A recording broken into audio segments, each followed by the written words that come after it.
Hello, and welcome to It's Not That Bad, optimistic movie reviews for optimistic people. That's Chad Ekowitz. And that's Simone LaRue. And Happy New Year, everybody! Happy New Year, everyone. It's 2019. It's so exciting. The sun has arisen on a new year, and hopefully it will be better than 2018. What's sort of your goals? What's your dream for 2019? My dream for 2019? Hashtag dream for 2019. God, I just wanna... My dream for it is to, move to Prague and, just live in a super cool apartment where I lounge around drinking smoothies all day. What's your dream? I'm gonna increase my sword collection again. I think that's where I need to be. Yeah, that'll get you laid. I wanna get at least 16 different samurai swords, and then post videos on YouTube of me using them. That seems like a great investment of your time and money. Yeah, my horoscope said that I should invest heavily in swords, so that's what I'm gonna do. That's my 2019 plan, and I'm excited about it. Aren't we the same star sign? We're both Virgos. No, I'm a Libra because you're early September, I'm late September. Okay, thank God. I was like, shit, does that mean I have to buy swords too? No, believe me, if you would feel it in your heart, you True. see, because Mars is waning in 2019. Right. So you would just know in your heart that you got to collect swords. Right, and out of interest, what was my forecast for the year as a Virgo? As a Virgo, you have to, once every fortnight, you have to dip your left foot into a frozen lake. You know, that seems fair, and in South Africa, I'm sure I'll have no problems finding a frozen lake to dip my foot into. Well, as we know, the solar system doesn't abide by your geographical location. It's very much the opposite way around. True. So, you know, but thank goodness, I mean, 2019 is going to be a better year from us because Mars is waning. Yeah. I was told all of this by a beautiful girl with a fringe and a tattoo that said, "Eat, Pray, Love." I love how bangs are like the universal sign that you're going through something right now. Do you think I should grow bangs? I think that's where I need to go. Whatever is going to work for you, I wouldn't advise it. Well, welcome everyone to 2019. I hope your dreams are as easily obtainable as ours. Yes. And you have a new and exciting 2019. What do you think is going to happen in 2019? We've discussed what's happening in your life in 2019 and my life, but what do you think? What's the big thing of the world going to be? You know what? I think that the killer clown craze is going to make a comeback. Oh, nice. Yeah. I mean, I'm not excited about it, but that's just what the stats are telling me. That's fair. Yeah, I would see that coming back because it's just one of those annoying fads, and I feel like people haven't been annoying enough in 2018. 2018 was a chilled year. What happened in 2018? I literally had to write an article that said the 2018 wasn't that bad because it was so bad. And even then, I struggled to find 5 things that were good. Hey, Ireland voted to repeal the 8th. Yeah, that was great. That's the thing. That was on the list. Oh, good. Why have I not seen this article? I don't know. We'll footnote it. Please. Just because I don't know why you haven't seen it. But yeah, the alleged capturing of the Golden State Killer. Yes. That was on the list. Oh, I did see this. Ooh. Yes, I did. Okay. I do remember you writing about Golden State Killer. I'm sorry, my mind is on vacation already. Good, I'm glad. After the week you've had, which we will get into, you deserve to be on vacay. But yeah, for me, I think Uggs are going to come back in a big way in 2019. I mean, they're not pretty, but they are really comfy. Really comfortable. And because of where we are in our progressive state of terms of, sort of sexuality and things, I think you're going to see more men wearing Uggs now. And I'm excited. To wear Uggs. I'm very excited to wear Uggs. I can't wait to live in a world of comfortable. I'm pretty sure I've seen you wear Uggs. Why do I feel like I've seen you wear Uggs? No, I think that was my roommate. Could have been. I know we're very much, we look almost identical, him being long and skinny and me being short and chubby. You are not short or chubby. I mean, I wasn't fishing for it, but... So now that we've discussed the wonderful news that is 2019, and we can tell you for a fact that nothing is going to change on this podcast. There will still be 10 minutes of tangents at least. At least, guys.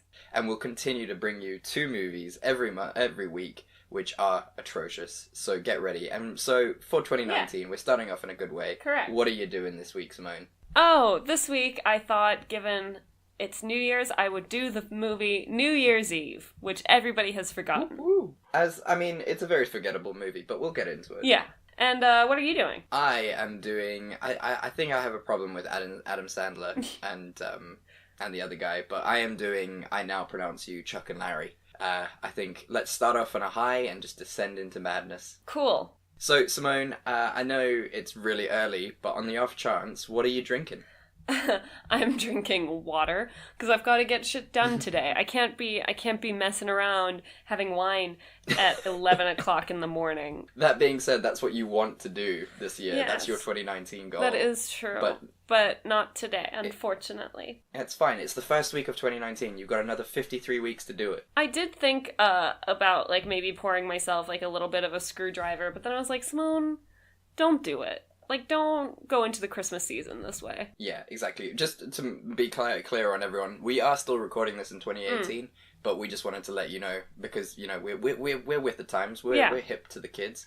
We know that this is coming out after the end of this year. Yeah. So, I mean, to be fair, there might not even be a 2019 as far as we know right now. That's true. Who knows what President Trump has planned for New Year's. People are listening to this in a nuclear post-apocalyptic wasteland. I'd be really excited to see us getting it out into the masses.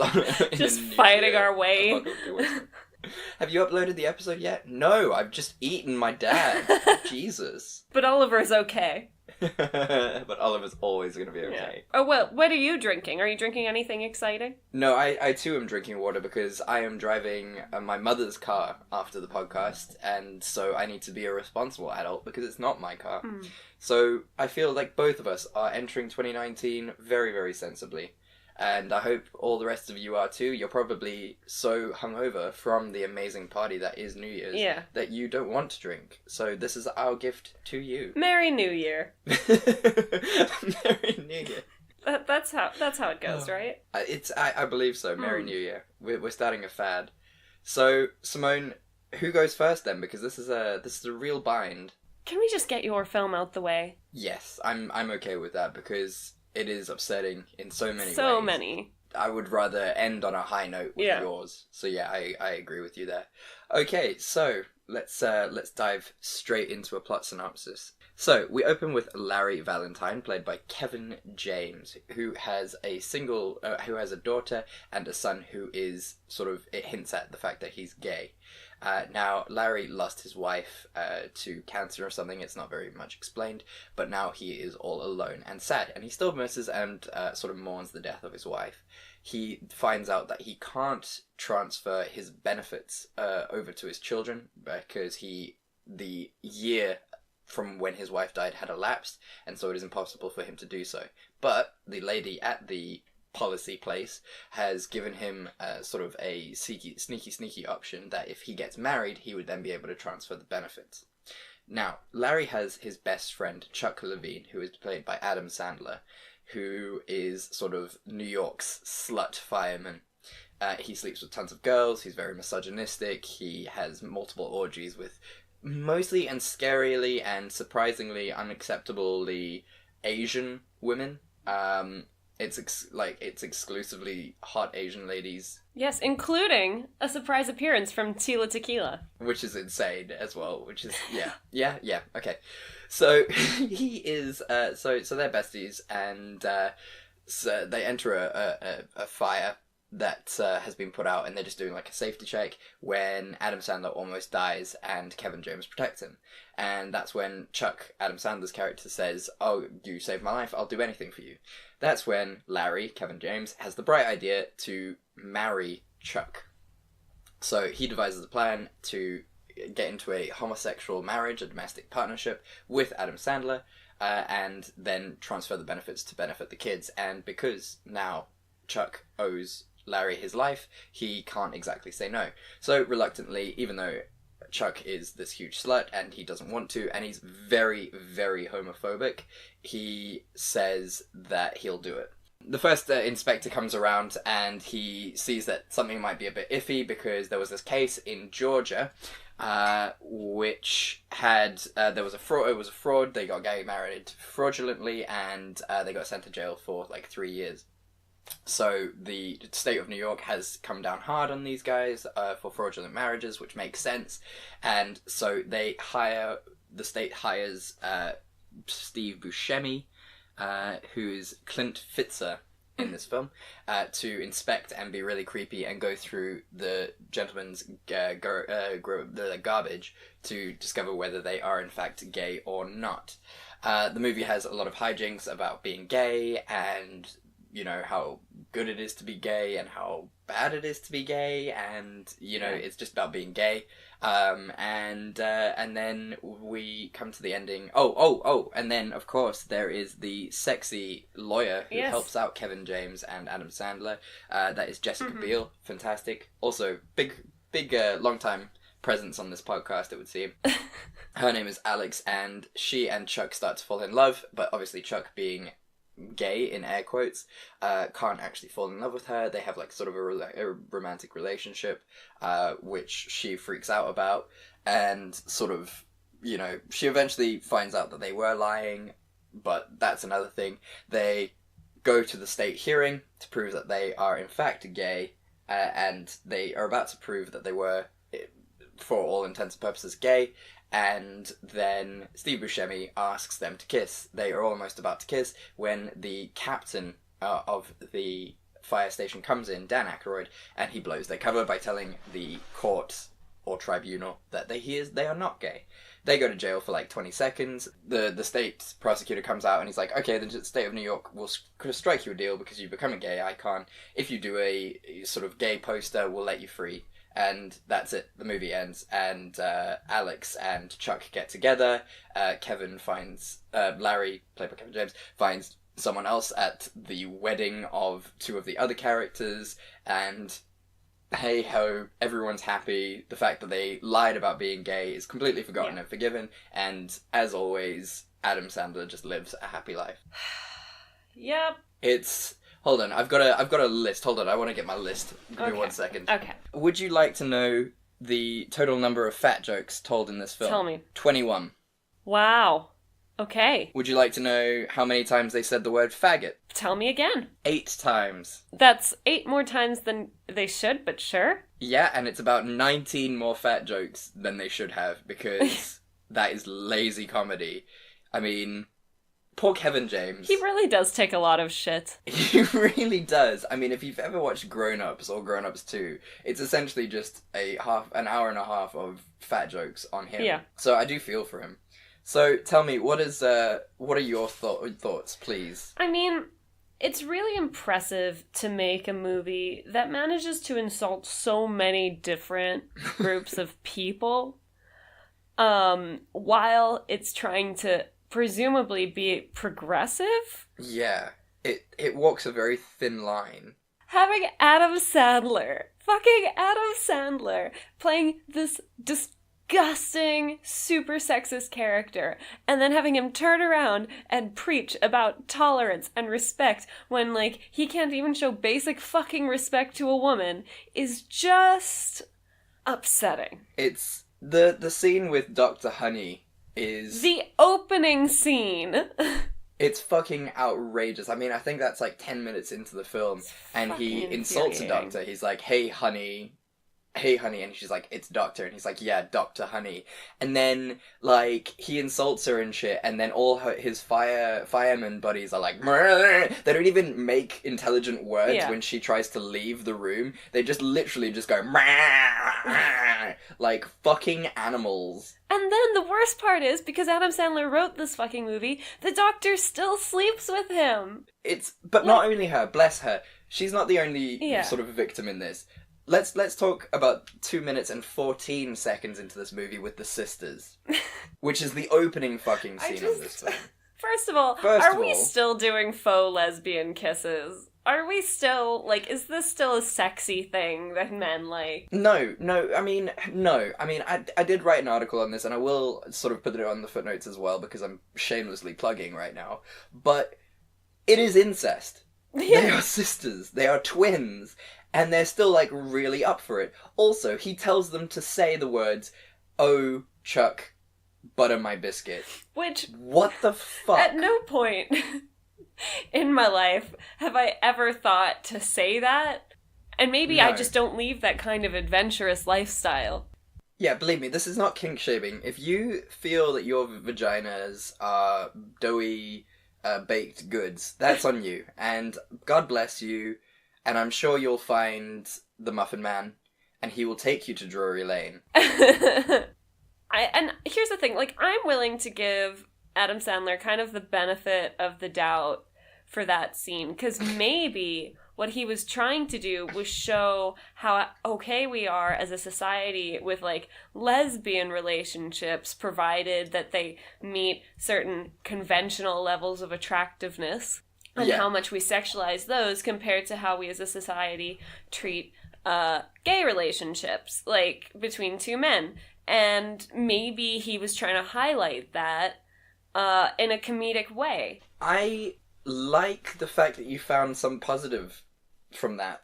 It's very impressive. I had to dig deep for that. And also, I'm not sold that that's his intention.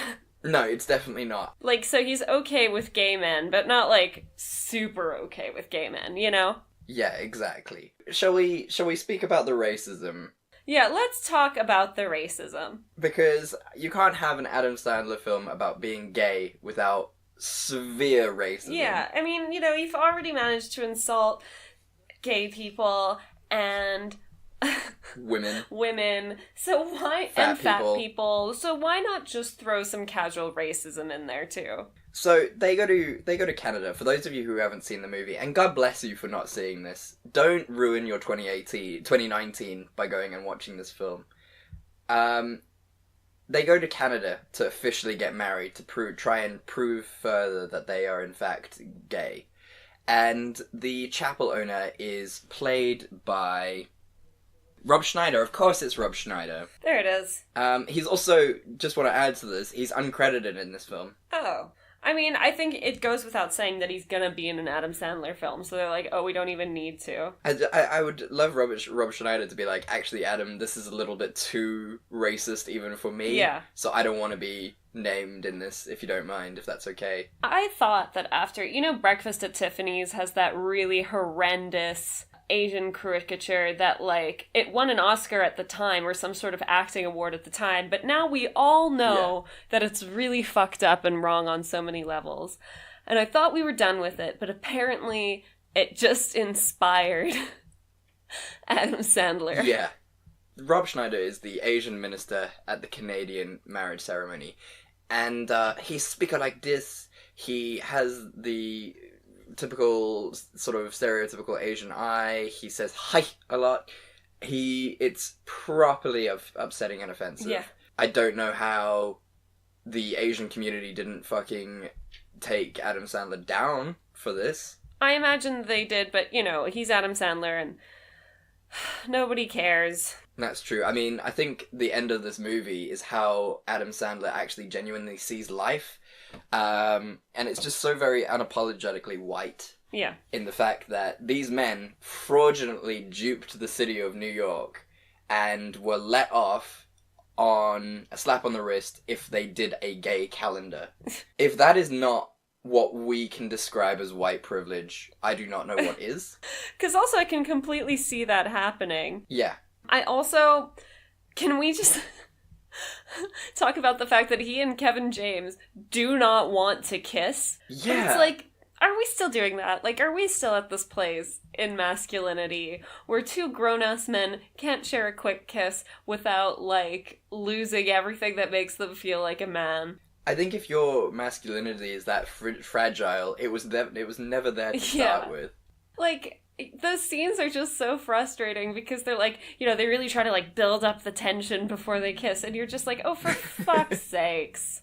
It's not a big deal. Yeah. Oh, man. Oh, can we also talk about the fact that you're ashamed of your kids and that's hilarious?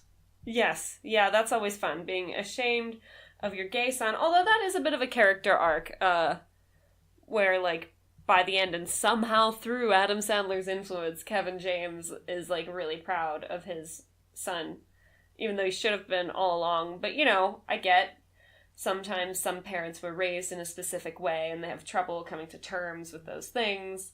That's what's really confusing, because, sort of Adam Sandler is very much anti-gay. It's kind of clear. But then he also is just like, yeah, your son is great at musicals and he's probably gay, so what? I think Adam Sandler really felt the contradiction that was trying to write a movie that is accepting of the gay community, but then also funny in an Adam Sandler way where it's horribly offensive.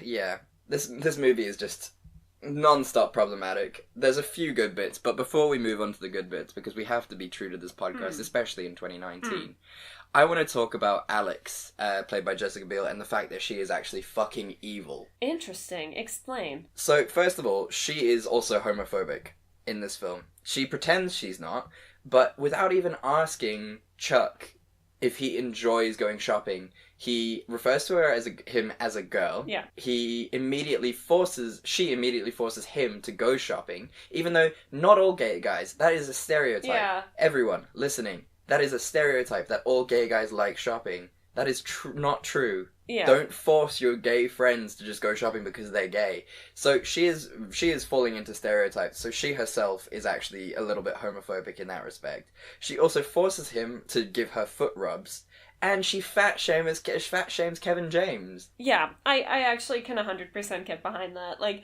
I also thought it was, like, really weird. First of all, he's her client. Yeah. So she shouldn't be inviting him to parties or having him go underwear shopping with her. That's really fucking weird for a lawyer to do. Yeah. And it's just like, it's an uncomfortable situation. If anybody asked me to go underwear shopping with them, I'd be like, okay. Never mind my fucking lawyer. Yeah, it is really, really weird. It's not something you do. You're not friends with your clients. And on top of, like, I mean, I know, like, the whole thing was to build, like, a weird sexual tension between her and Chuck, even though Jessica Biel, realistically, is about 1,000 leagues out of Adam Sandler's league. Oh, man. I love Jessica Biel. She's, like, one of my top crushes of all time. She's so wonderful. She's gorgeous. Like, she just starts getting undressed in front of him. Yeah, and the boob thing as well. Like, what? So I am, like, pretty open with my friends. I'm pretty open with my girlfriends. And so even if, like, I knew somebody wasn't sexually attracted to me at all, I'd still go get changed in the bathroom instead of right in front of them.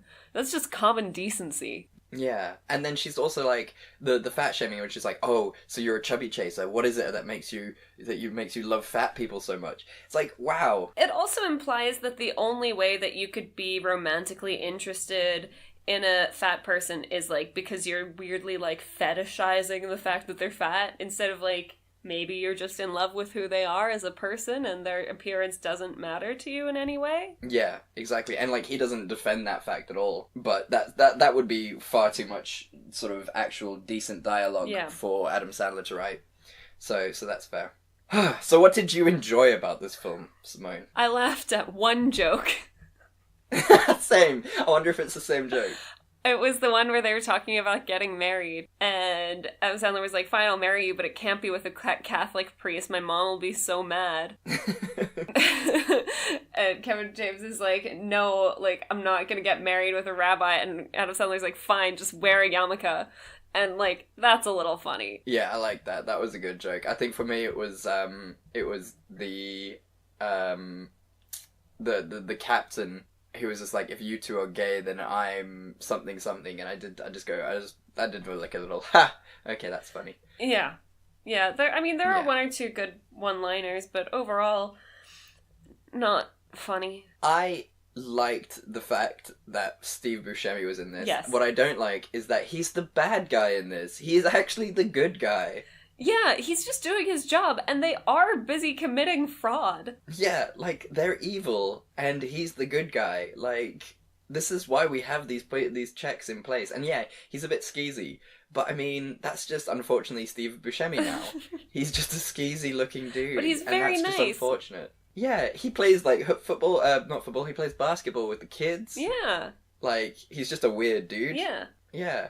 I mean, so yeah, but I do feel like I definitely want to write an article about the fall of Steve Buscemi, because he used to be pretty, like, he's a talented actor. He's still doing pretty good roles. I think he just likes to do a comedy role every now and again. He did Boardwalk Empire, which was amazing. That was really good. Yeah. So yeah, I think that's I loved him in this. There's a few really nice heartfelt moments. Yeah. You know, when they're in the courtroom and they're discussing sort of their worst days and how they're like really good friends and stuff. That was super cute. Yeah. The young daughter and the son, both kids are actually really good actors and super cute. And I, in all fairness, I do have to say, I really did like the moment when Kevin James talks to the other, like, firefighters, saying, because they, signed a petition to get them to stop working at the firehouse, and he was like, well, it shouldn't fucking matter. Yeah. Especially, like, I think in professions where, like, you really need to count on one another. So, like, every now and again, there were these really, like, good insights and, like, moments where you can see, like, what someone coming out of the closet would have to go through in their workplace and in their lives. And then that's always kind of shat on by what other stupid joke comes next. Yeah, it's true. Like, I think Fred G. Duncan, the black firefighter played by Ving Rhames. Oh my god. His journey could be really, really important, and it's one of the best things about this film. But then they just fucking layer it with jokes that are just so dumb. So offensive. Like, it's done for the joke, and a lot of his coming out, which is such an important thing in every gay person's life, how important it is to come out and how special that moment is. And scary. And to have it, and really scary. And to have it trivialized in the way it is, it's a shame. I did like, and I pulled up this quote because I thought it was like a really, really good quote for it. The captain's speech at the end was really good, and so I will read it verbatim just for the message. And most importantly, they showed us that no matter whom we choose to love, be they heterosexual, homosexual, asexual, bisexual, trisexual, quadrisexual, pansexual, transsexual, omnisexual, or that thing where the chick ties the belt around your neck and tickles on a balloon. It's absolutely nothing to do with who we are as people. And I think at the end of 2018, we need to remember that. Yeah. Your sexuality is a part of who you are, but it doesn't have to be your entire being and define your entire life. Exactly. So, you know what? That's our message. Yeah. You know, love who you want to love. It's not a big deal. But, also, take your time. You don't have to come out of the closet. Just do what feels right. And know that there are a lot of support groups out there, and we'll link to them down below. Yeah. Because we're a community and we love you guys. Yeah. Right, so, I mean, we've really gone deep into this horrid movie. So, tell me, what's your scene that could have saved it? Good God. If there is a single scene. Honestly, there are just a lot of scenes I'd like to delete. Just most of the film? Yeah, most of the film. I think, like, making Adam Sandler's character, like I said at the very beginning, this, like, super sexist guy, maybe to show how straight he was, just, like, didn't add anything to the plot, really. And it just made his whole character seem super disingenuous, and you, like, don't understand why Jessica Biel likes him. Yeah. And it just made his character super unlikable. And I'd like to get rid of all of those scenes. Like, find other ways to make someone interesting, you know? Yeah, no, I agree. Not just, this character is sexy, so everyone will fall in love with him. Yeah, like, also... Yeah. I don't want to malign Adam Sandler too much, but can he stop writing himself into roles where he's like some sort of sex symbol? Yeah. Because it's not believable. Attractiveness is subjective. We all find different things attractive.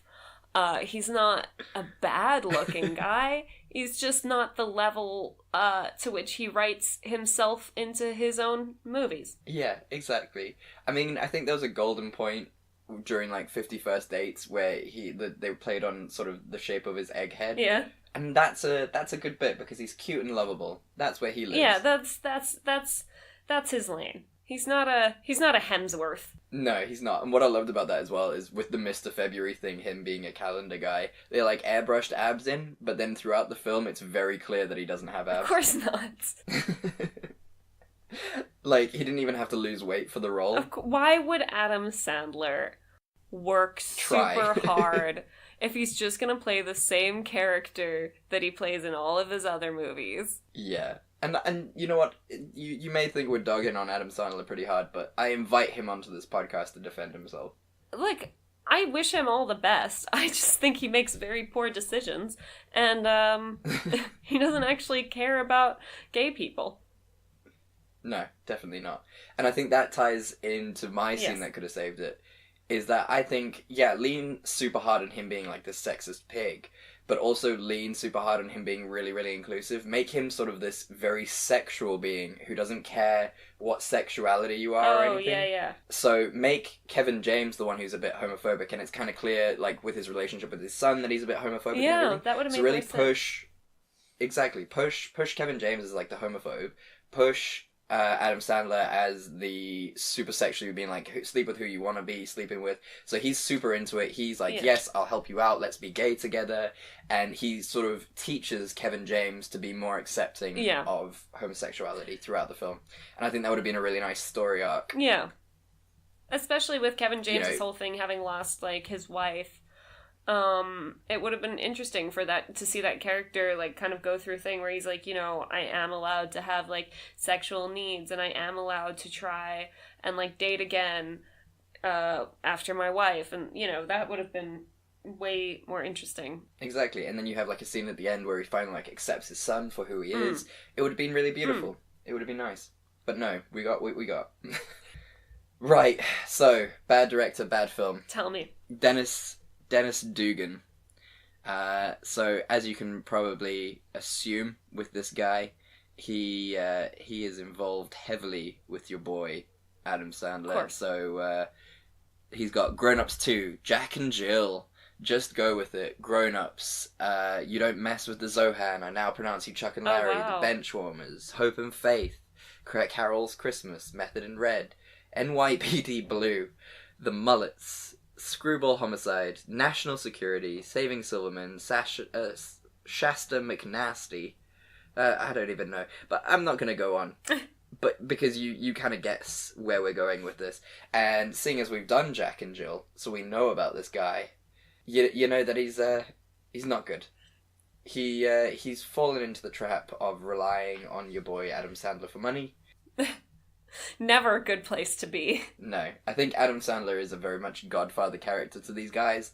He kind of just employs, Steve Buscemi, Kevin James, Rob Schneider, and obviously now Dennis Dugan, and they're sort of under his control and they don't get work outside of him. Yeah. So he's kind of forced to be part of his crime circuit of terrible movies. So I don't think he's a bad director necessarily. I just think he doesn't direct. He just lets Adam Sandler and his friends do whatever the hell they want to do.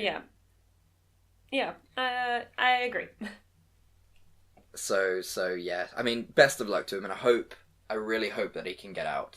And that's it. Thank you for being with me on that. You're very welcome. That was tough. I didn't enjoy that at all. No, me either. So let's move on. Let's pick it up. First show of 2019. We're gonna rock some New Year's Eve now. Woo! I'm so excited.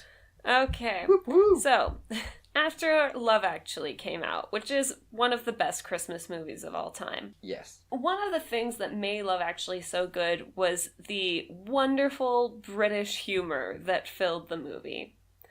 America looked at this and didn't realize that's what it was. They thought it was just having a star-studded cast and interwoven storylines.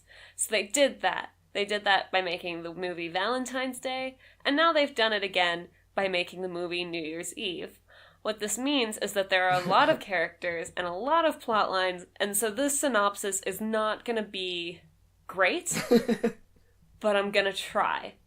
And frankly, if you want a better one, you can just watch the movie. I mean, look at you go. You've chosen a really hard movie to do, so I'm proud of you. Thank you. Wish me luck.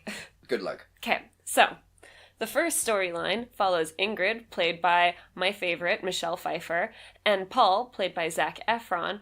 Ingrid quits her job and decides that she wants to fill out her whole New Year's resolution list before the stroke of midnight. She hires Paul, who is like a fun young courier, to help her do this. Paul helps her fill out things on her list pretty creatively. For example, she says she wants to go to Bali, so he takes her to a really beautiful Balinese spa.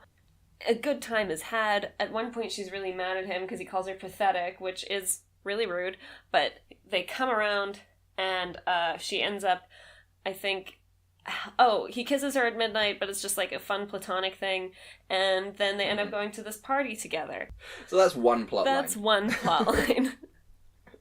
Then we also see two couples that are about to have a baby. Okay? The one couple is Tess and Griffin Byrne, played by Jessica Biel and Seth Meyers. The other one is Grace Schwab and James Schwab, played by Sarah Paulson and Till Schweiger. They find out that the hospital has a cash prize of $25,000 for the first baby born on New Year's.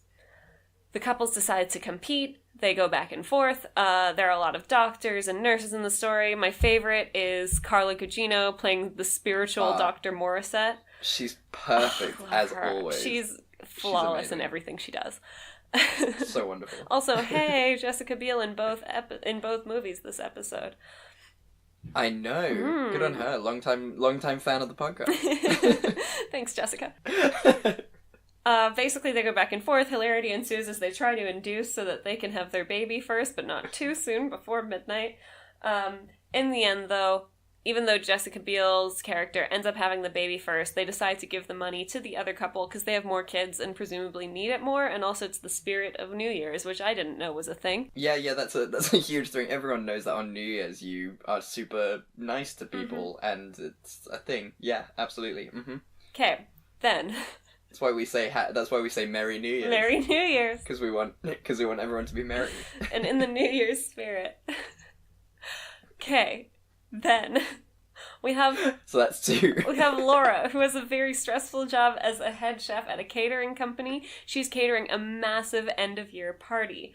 With her friends, played Ava, played by Sofia Vergara, and Chef Samil, played by Russell Peters. Amazing. We're not given enough screen time. Her preparation for this massive event is interrupted by Jensen, played by John Bon Jovi. John Bon Jovi. Who is a super famous singer, but it also turns out that he and Laura were actually going to get married, but then he bailed because he wasn't ready to commit. But a year later, he's ready to commit now, and she should give him a chance. She refuses. She slaps him. She doesn't want to talk to him. He's really blue about it, and then Laura finds out that actually it was Jensen who got her this massive catering job that would launch her career, so suddenly it's okay, and he apologizes really sincerely again. They kiss, they're back together, it's great. Sofia Vergara did not get enough screen time. Okay. No. That's three. We're good. You're on a roll. God. Keep it going. Okay. You got this. Then... we have Ashton Kutcher playing Randy. Randy is best friends with Paul, who you will recall is the courier played by Zac Efron.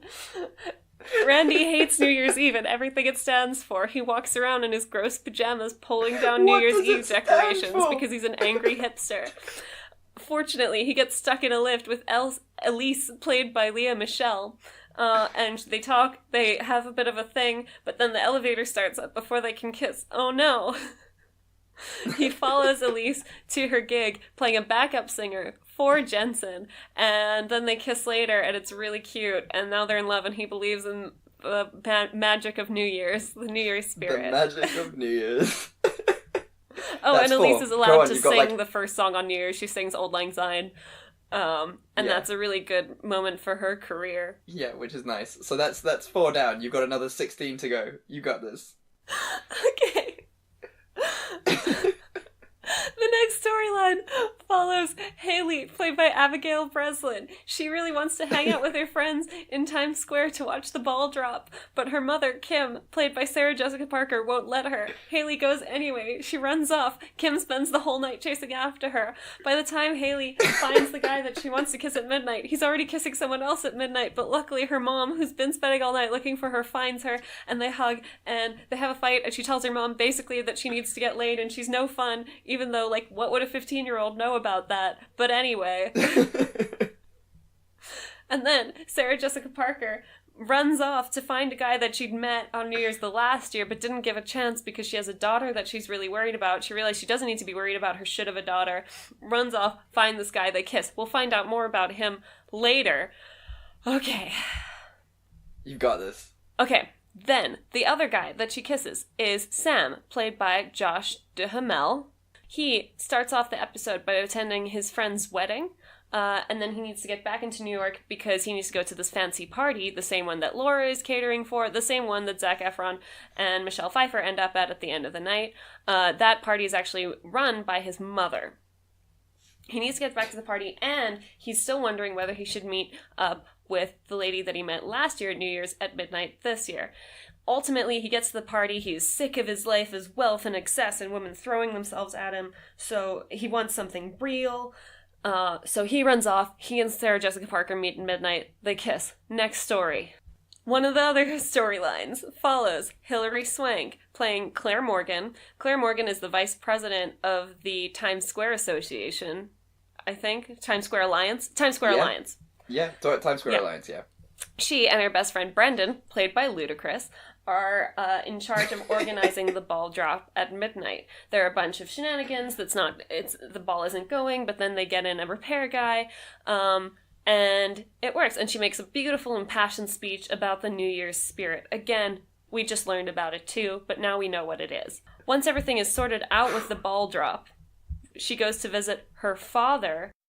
Her father, Robert De Niro, is dying in a hospital, and all he wants to do is get onto the roof to watch the ball drop. Luckily, Hilary Swank shows up in time, sneaks him onto the roof, and they watch the ball drop together, and it's really beautiful, and then he dies. But at least they got to have sad, one last beautiful moment together. Yeah, really enjoyed the New Year's spirit. I think... Is that all of them? And then there are a lot of other side plots. The one nurse, played by Halle Berry, she keeps talking about a date that she has, and it turns out she's Skyping her boyfriend who's stationed overseas as part of the U.S. Army, and that's really sad. That's it, I feel like. I think that's all of it, thank God. I refuse to do any more. I mean, snaps. Like Thanks. A million snaps, because that was impressive. I mean, what a film. They really double down on what they believe to be, like you said, the recipe for a good movie from, like, Love Actually. They really doubled down and said, okay, so it was clear that the only reason that Love Actually did well was because of the cast, so we'll just put every American actor in this film. Yep. But I really enjoyed this movie. I did too. I think this movie was actually really, really lovely. I think it does what Avengers Infinity War tried to do, but they did it badly in the fact that there is a shit ton of people in that cast, but they didn't give sufficient time to every single one. And I mean, how could you? With 18,000 storylines, how could you possibly give anyone a decent amount of screen time? How could you? But they did really well in terms of trying, at least. Yeah. You know, all of them had some sort of story arc. There was lovely bits of conflict. Yeah. And yeah, but what I wanted to speak to you about, and sort of my theory that I don't know if it's a theory at all really, is there are certain actors that keep showing up in all of these movies that we do throughout the history of this podcast. So Zac Efron being one of them. Yes. He's a returning player. Always so a treasure. Always a treasure. So is Halle Berry. Yeah. As is now Jessica Biel. Mm-hmm. And I'm just wondering, are these people actually good actors that just keep showing up in bad movies? Or are they just bad actors and that's what made these bad movies? No way! Are you kidding me? Like, you get to be an actor and have, like, they all have really good careers on their own. And, like, they're like, hey, we'll pay you a ton of money for you to basically be in a short film based on, like, what you're doing. but it's actually going to be a movie, so you're getting movie money for doing a short film, and a lot of other famous people will be there. I'd be like, fuck yeah, I'm not busy. Okay, yeah, that's fair enough. I mean, it is just good fun. Yeah. Can you imagine just being allowed to do this? Yeah. Like, as your job. Okay, I can get behind that. Fair enough. I'd love to be in one of these movies. I also love all of the really stock standard romantic plot lines. I love it. Yeah, I think that's what you need around New Year's to really get into that New Year's spirit that everyone keeps talking about these days. Is just, you know, it's all about love, it's all about forgiveness, and you know, just traditional storylines like that. And I like what you said about everyone being happy in this movie, because there's one character who is very clearly not happy about being in this film. Who is it? Ludacris. What? You can just see on his face throughout the film, he's just like, oh god, these people. I thought he was very good in the film. What? He was atrocious. I enjoyed his character, I think. Like, go back and watch it now. I like, don't, but also do if you really want to. And just look at, like, his reaction at the end when, what's her face, goes and, he gets her family in when the family comes in, and he's just like, hey, oh, hey, you guys, come give Daddy a kiss. That's true. That is true. Leave Ludacris alone. Look, I love Ludacris. He is both fast and furious, but in these films, he is atrocious. I mean, I'm impressed that Jon Bon Jovi was in this. Oh man, whenever a 80s rock star comes into a film, I cannot be more happy. No, you can't. So, I was actually talking to a friend about this. I'm not sure, like, I don't think I dislike Katherine Heigl. I think I dislike the role that is always written for her, which is the overstressed, like, driven career woman who just needs to, like, let loose and forgive the shitty guy. Yeah, it's not fair on her. And, like, this plotline especially was, like, super infuriating, because she's, like, got a really legit reason for being mad at him. Like, he walked out on their marriage, and everybody's like, oh, give him a chance, he's so famous. And he's like, no, but I'm ready to commit now. And, like, any, I think, self-respecting person would be like, well, that's fucking great for you, but, like... Yeah, she's now starting her career. Like, clearly you don't think her also, career matters like, more. how controlling that he then made sure that he'd know where she was working on New Year's Eve. Like, no matter if it was, like, good for her career or not, it's still fucking controlling to, like, make sure she's working at the party he's gonna be at so that he can see her when she maybe doesn't want to see him. Yeah, exactly. Like, she very clearly doesn't want to see him. She hates him. And then she's just like, oh, okay, well, you got me this job, it's gonna, like, kickstart my career, so it's fine. Yeah. You're fine now. Yeah. No, go fuck yourself, dude. You didn't even properly say sorry. And also, how annoying is he gonna be as a husband now? Because, so he's retiring, he's not gonna go on tour anymore. So that means he's just gonna be kicking around the house while she's at work. Playing and then on you his know guitar. He's gonna bitch. He's gonna bitch. He's like, oh, why aren't you home? Why isn't dinner made?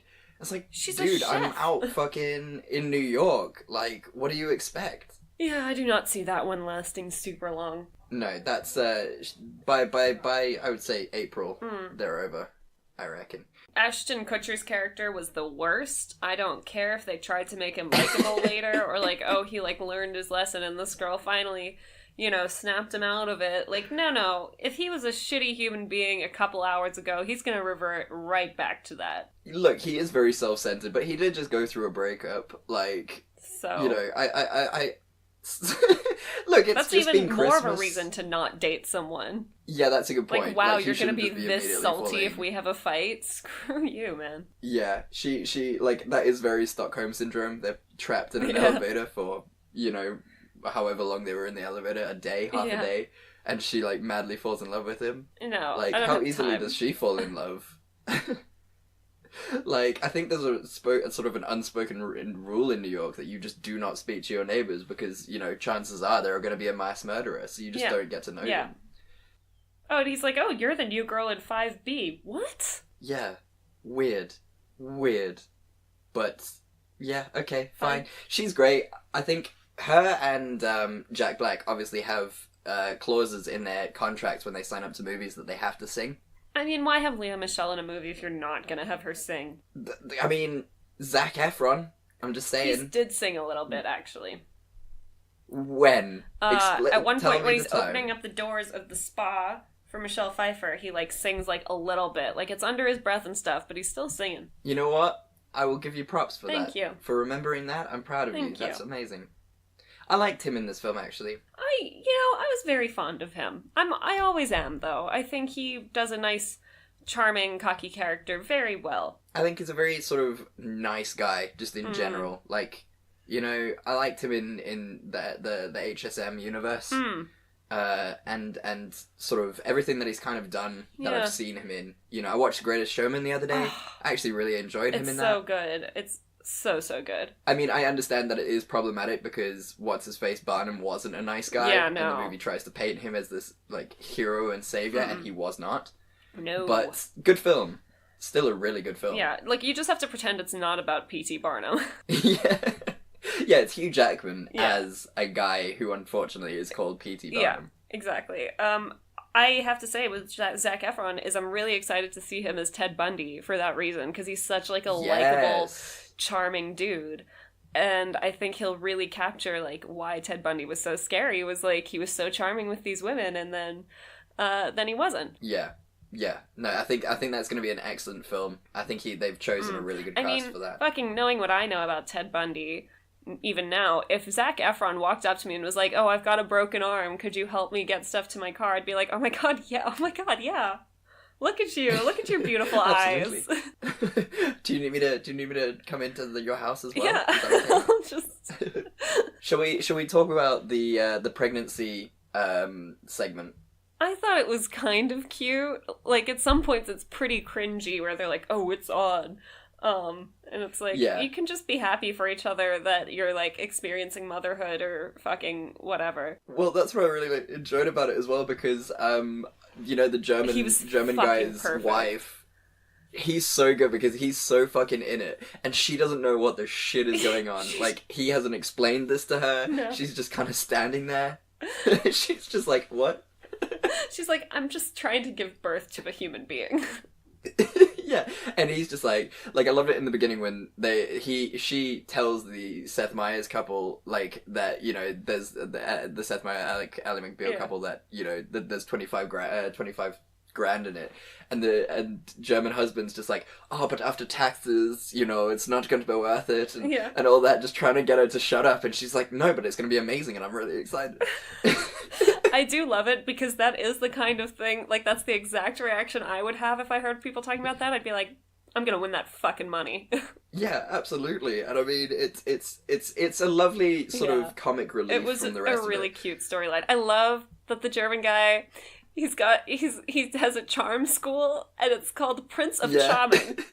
I would enroll, like, 100%. Today. I would enroll. Teach me your ways. Just Prince of Charming. I'm a sucker for a good pun, but if it's done in a German accent, just even fucking better. paint me interested. Yeah. Like, I'm done. You should learn some charm. I have charm. I run a charm school. Oh, he actually does run a charm school. Oh god. And I thought Jessica Biel and Seth Meyers were just like such a cute, like they had a really good chemistry in those roles. Yeah, absolutely. And then their doctor, she's perfect always, and the fact that like she was just like, good, it's good to get your anger out. Like that's kind of not the calm force. You don't need that calming nature in childbirth. Just feel your feelings. So that was cute. Yeah, overall, I think, you know, they did what all Americans do when it comes to these type of things, and they tried really hard to just make it funny by choosing the wrong reason that made it a good film. But it still turned out really well. Yeah, there were a lot of moments where I, like, genuinely laughed. And, that tow truck driver was fuck funny. Oh, man. So funny. The line, drink a 12-pack and watch porn. When he's like, it's called a tow truck, not a fixed truck. I'll never understand people with hair. That was one of those underrated performances of the whole movie. Yeah, definitely. And he had the best lines, no question. 100%.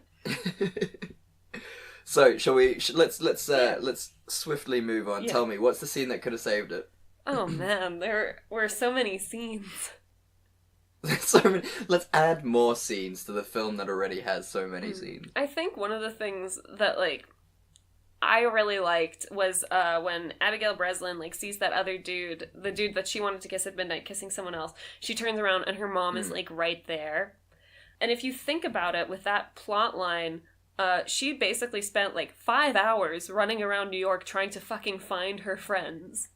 Okay? Yeah. Instead of, like, she could have been having a really fucking rad time with her mom who loves her a lot. And I know that's not, like, what you want to do as a 15-year-old. I think it would have maybe been really cool if she'd been like, I actually had, like, the shittiest evening. I've got shitty friends who, like, I couldn't find. And I just, like, I'm really lucky to have, like, a great mom who's there for me. And, like, if, I know Sarah Jessica Parker had to run off to go kiss that other dude, but, like, it would have been cool if, like, she'd been like, actually, Mom, like, I kind of just want to hang out with you now. Let's do our traditional New Year's thing or whatever. And, yeah, because you don't get to spend that time with your parents all the time. Yeah, exactly. And it would have just been really nice and in the spirit of New Year's. Yes, exactly. More than her mom being like, fuck it, just run off with your friends, you're gonna do it anyway. Yeah, exactly. That would have been nice. That would have been very cool. I think that would have rounded it off really well. Yeah, I agree with you. And it also, she had to go and kiss that guy, but it kind of felt like a very shoehorned plot. Yeah. They could have just left that. And what's your scene that could have saved it? I think it has to be the Jensen segment. Okay. The Jensen Laura segment. I think, for me, Laura should have full on just been like, no, we can't be together again. Let's just try and be friends first. Because I have my career to worry about. You have your career to worry about. Yeah. I forgive you. That's fine. That's what the New Year's spirit is all about. It's about forgiveness, apparently. And so, I'm willing to forgive you. Let's try and be friends. It doesn't mean that I'm in love with you because you broke my fucking heart. Yeah, and you're a flaky bitch. What makes me think that you're gonna do anything different? Exactly. So, yeah, I think it would have been good if she had just put on a sensible hat. Yeah. And just gone, you know what, we can be friends, but we're not going to be together. Yeah. But, I think you and I demand way too much sensibility from movies. We should write a sensible movie. Like a sensible horror film where they put on the lights, they stand back to back with knives in their hands, and their phones are fully charged. Yeah. They do not enter the weird-looking building. They stay well out and phone the police. Brilliant. We're doing this. This is our new podcast where we write a sensible film. We're gonna call it The Sensible Film. I like it. It's very much that sensible. Just imagine like a bunch of shorts where like you set up a classic rom-com or horror scenario and it's just instantly solved by everybody being really sensible. Yeah, exactly. Like you set up a rom-com where someone says something or does something that's a little bit risque, but not actually that risque, and then he phones her or texts her and says, "Hey, listen, this is the reason I did that thing. I'm really sorry. Do you forgive me?" And she goes, "Yeah, I see why you did that thing. Okay." Yeah. Or, like, she's like, "Oh, I really like this guy, but he's really shitty. I think I'm gonna break up with him. Ultimately, I don't see this working out in the long run." Also, I have my bakery to look after. Yes. I don't have time to spend a whole story arc teaching this man about responsibility and respect. Yeah. Yeah. Or a Christmas movie where the female is like a high executive and she's just like, "I'm too busy for this." And this guy comes in and he's like, "I'm gonna teach you how to relax." And she goes, "No, I like my life. Yeah, I'm stressed, but I don't give a shit." She's like, "I do relax. I'm just busy now." There's a reason we aren't famous Hollywood writers. I mean, God knows we've tried. Can you imagine if we tried? So, tell me, what do you think? Who's the director, and is he good, or is it a bad film? He's really good. His name is Gary Marshall. You have seen his work. He also directed Valentine's Day. He directed The Princess Diaries 2 and The Princess Diaries 1. Oh, amazing. Runaway Bride, Pretty Woman, Overboard. Oh. So, like, a lot of rom-coms, like, and classic rom-coms. Oh, that's so great. Yeah. Did you also notice that Anne Hathaway was in this film? Was she? As whom? She is in the kissing montage as the ball drops and it reaches midnight. I didn't see that. She kisses someone. Yeah, she kisses someone and turns towards the camera, looks dead in the camera, and then that's the end of it. That's so fun. I know. It's great. Oh, okay. Yeah, so I think he's a good director. He does fun rom-coms, and this movie must have been a bitch to direct. So, Good for I him. can imagine. Oh, and Good I on him, just though. read now he passed away in July of 2016 at the age of 81. No. I mean, good on him. Yeah. Like, that's good innings. But, oh. Well, rest in peace, Gary Marshall. You're a champion. Yeah. Champion of film. We liked you. Yes. We liked your films. Bless you, Gary Marshall. Princess Diaries is Oh, just fantastic. I actually want to watch it, like, right now. I'm probably going to go Yeah. watch it. It's such a good film. Yeah, absolutely. Well done. Because Yeah. that was not easy. No, I'm pretty chuffed with that, and it was a movie that I genuinely enjoyed watching. Yeah, no, it was fun Yes. to watch. I was expecting it to be terrible because what I remember. I don't think it's terrible. I just think it's No. unremarkable. Like, there's Yeah, nothing to be like, it's oh, fine. that's a good film. But if, friends, if you're hungover after New Year's and you just want to sit and eat carbs and grease on the couch, this is a good movie to do that with. Yeah. Oh yeah, definitely. And I probably will because this future past episode, I will probably do that thing. Yes, same. So, Simone, last segment and first last segment of 2019. What do you do? What do you think is going to podcast? So, as always, I hope this doesn't podcast because I'm really excited about it. It is the new upcoming Men in Black coming out next year. It's got Tessa Thompson and Chris Hemsworth, and it looks really fun. It's got Liam Neeson in it. Oh, no ways. Yeah, and, we know that they're a good comedy duo. My only thing is, to really complete that triangle, you need to have Taika Waititi directing it, which I don't think he is. Right. As you recall, Taika Waititi directed Thor Ragnarok, which Tessa Thompson and Chris Hemsworth were both in, and were both really funny in. Yeah, so you need the trifecta. Yeah, to exactly. make it work. Exactly. But also, we've seen that continuations of old franchises haven't been going so well. No, and I mean, the third Men in Black film was just not that good.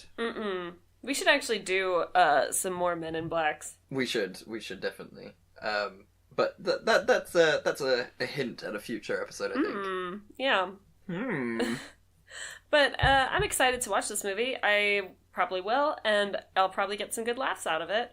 And I hope it doesn't podcast, but I worry it will. Yeah, I can feel that. Yeah. And what movie do you think is going to podcast? I think it's going to be The Mustang.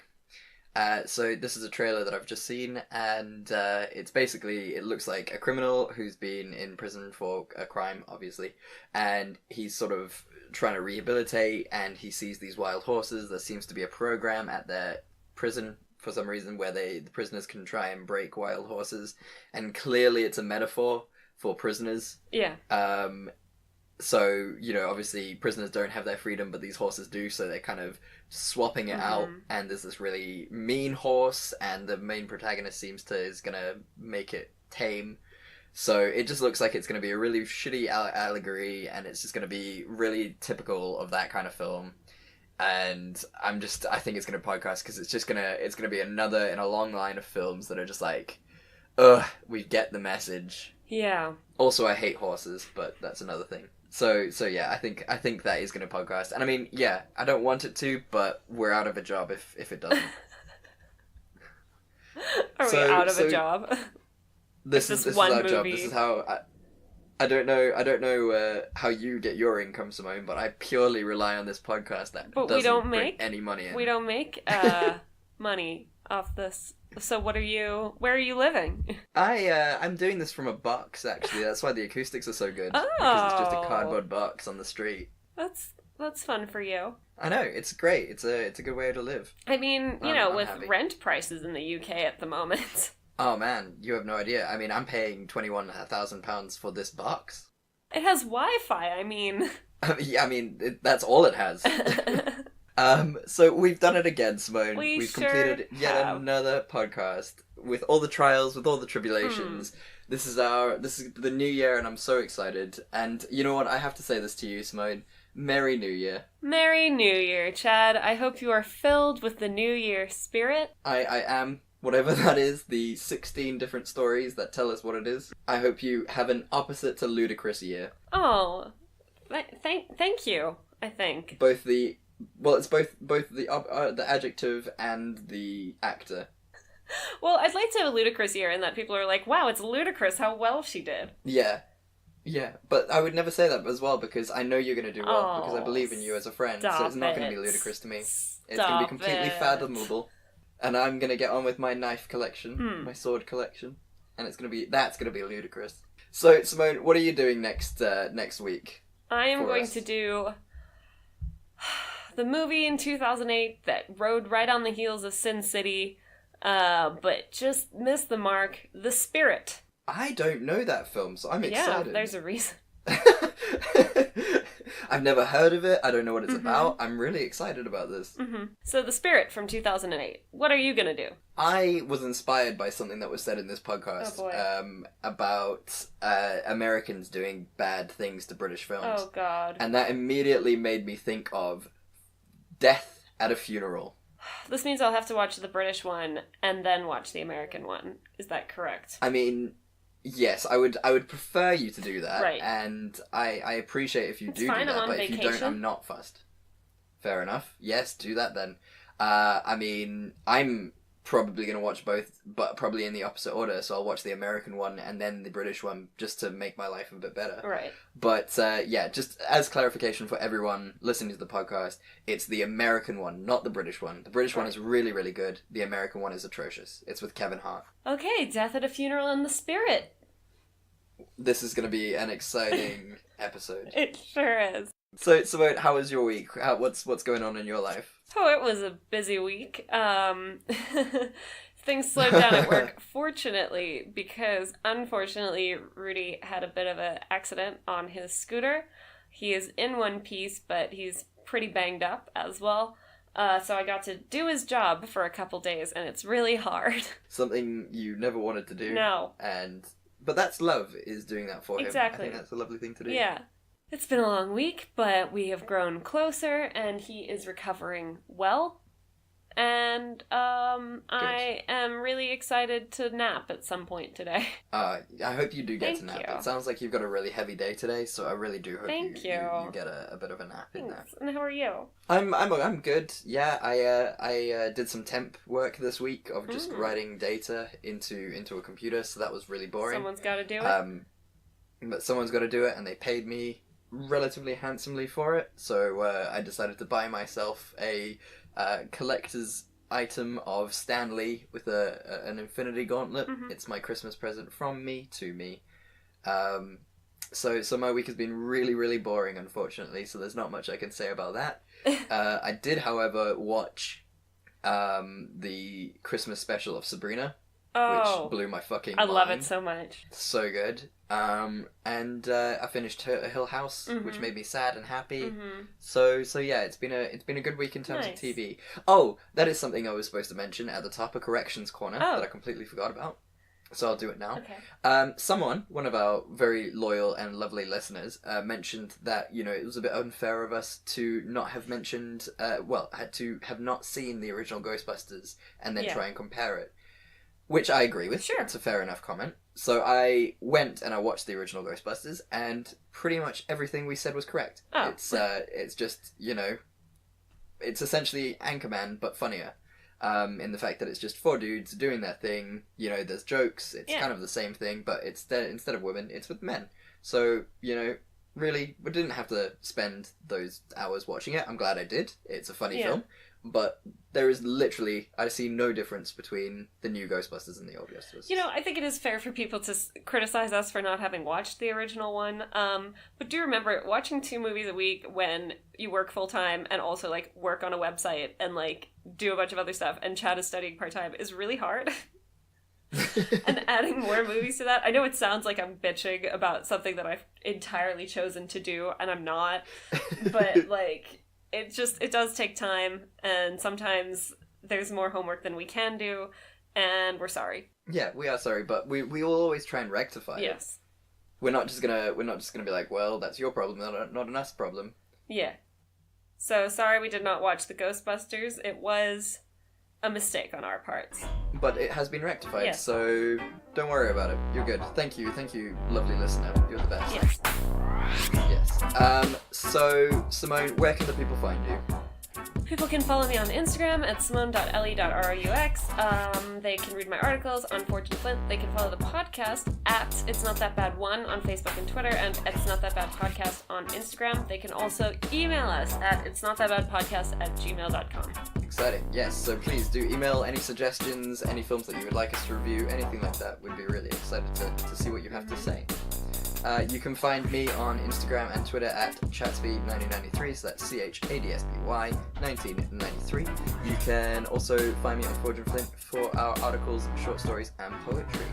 And hope you have a great week, and please subscribe, like us, tell your friends, tell your family, tell the 16 different plot points that you have in your life. Yes. Tell the homosexuals, the heterosexuals, the pansexuals, asexuals, quadrisexuals, and the women who like to strangle you and tickle on a balloon. Because we all are great and we all love who we love. And as we say at the end of every podcast, we love you and there's nothing you can do about it. We love you and there's nothing you can do about it. Bye! Bye!